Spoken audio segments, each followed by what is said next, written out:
সমুদ্রের যেই পরিমাণে বড় বড় ঢেউ আর যেই পরিমাণে গর্জন হচ্ছে, বিশেষ করে এটা যদি দিনের বেলা হতো, ঢেউয়ের পরিমাপটা দেখতে পারতেন যে কত বড় বড় ঢেউ আসছে।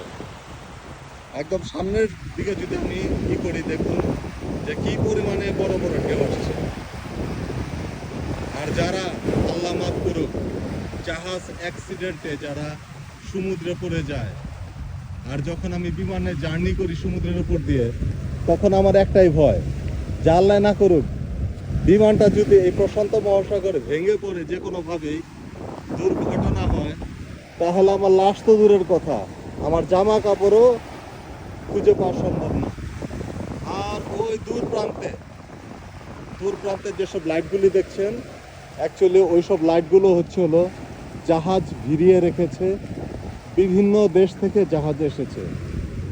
আর এটা হলো ড্রাগন টেলের শেষ মাথা, 1/2 কিলোমিটার দূরত্ব, ওই যে ওখান থেকে স্টার্ট হয়েছে। আর ওটা হলো মেরিনা বে স্যান্ডস হোটেল।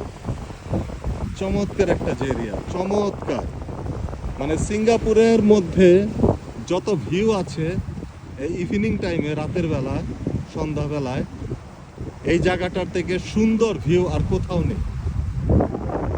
মানে যারা সিঙ্গাপুরে আসছে তারা কখনো এই জায়গায় আসবে না, কারণ এই জায়গার ইনফরমেশন নেই।